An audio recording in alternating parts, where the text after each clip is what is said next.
Hey y'all, happy Sunday. It's Tiana here. Happy Sunday.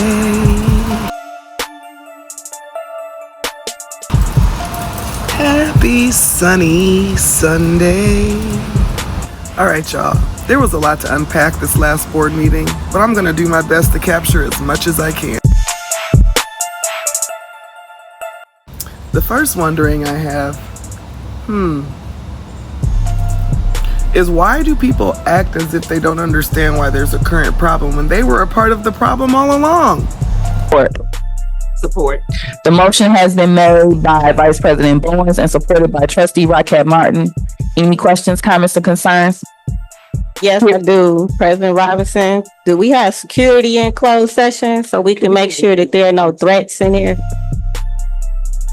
Is it possible? I sent an email requesting either a bigger room or So that's the first problem. People keep sending emails and they're not receiving any responses. durations to make sure that it's. So there's actually a police officer that is present in the building, and that was support provided by Mr. McGinnis. Thank you. If you don't know why the police are present at this board meeting, check out my last two videos on the Board of Education meetings. The information is there.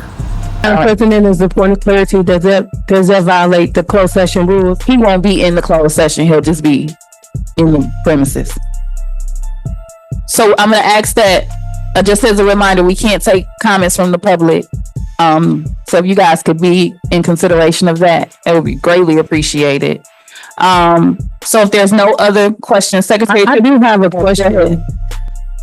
Oh, here we go. I'm just wondering how as the Board of Education, we come here to provide governance, oversight, and accountability, and how this has turned into a trustee against trustee battle. Maybe because you've always said passive violent things such as this. I would like to make a motion to approve staff report F3. Okay. Is there a second or support? What was that we just did? H what? 6? That was H6. F3 is the upcoming school year budget. This is the hardest free job I ever had. Stop complaining. Stop saying slick stuff. That is consistently the culture of the board. That is creating the toxic culture. Passive violence leads to physical violence. People are becoming violent in closed session because of the allowance of passive violence. Seems really petty. Seems really minute. But when you do that over and over and over and over, and the evidence is there, this is not my opinion. When you do it over and over and over, it creates a toxic culture, and passive violence will lead to physical violence. Absolutely. One of our norms is to follow up. I don't like the word attack, but I think, it says to, attack ideas and not people. And oftentimes the conduct at this table does seem to be an attack. The conduct in the audience, the conduct on Facebook, it does seem to be an attack. It is kind of an analyzation. I won't call it an attack either, but we are analyzing the Board of Education to ensure that they are governing Benton Harbor area schools effectively. And it seems that there's just a lot of back and forth. A lot of back and forth, which makes, again, it difficult to work in unity when people are wishy-washy. And here's an example. Oh, for anyone, but I think the purpose of my reason for supporting is to support because I can't see this district without our chief financial officer in place.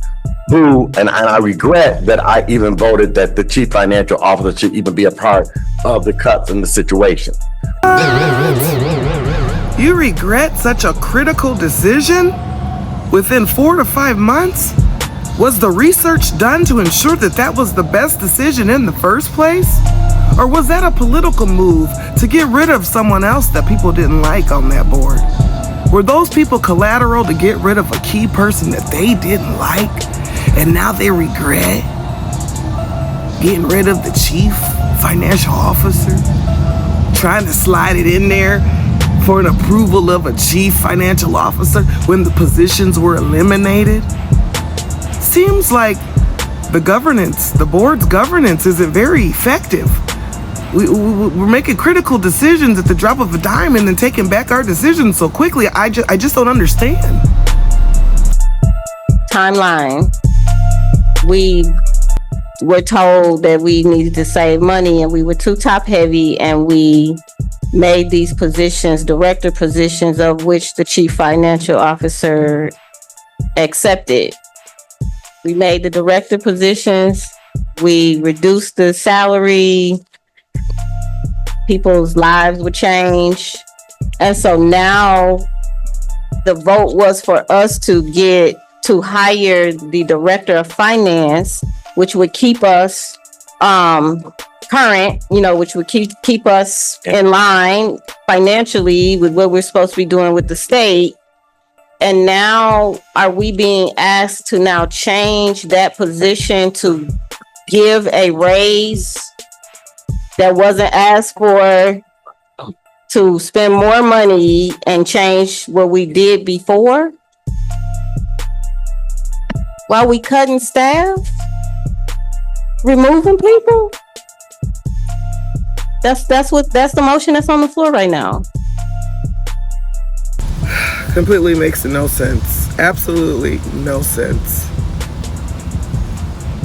Asking for a chief financial officer, trying to slide it in, then going back to saying it's a director, then trying to slide in, well, if you want me to approve, to keep the salary the same no matter what it is, that's not cutting down the salary like y'all said y'all wanted to do back in January and February. So what is it? What's the plan? What's the HR committee doing? What's the finance committee? What are y'all doing? Point of clarity, the motion on the floor is to approve staff report H6. It is not cutting anyone. Is it director of finance or is it chief financial officer? That's what I was trying to understand. Chief financial officer. Does a raise come with that? No. I'm saying from the director of finance position. Can we call for the vote? Yeah, you see how she didn't answer that. Why are we playing games? Why is it necessary to play with the games, to play with the resources that are supposed to impact the most vulnerable? Why are we playing games?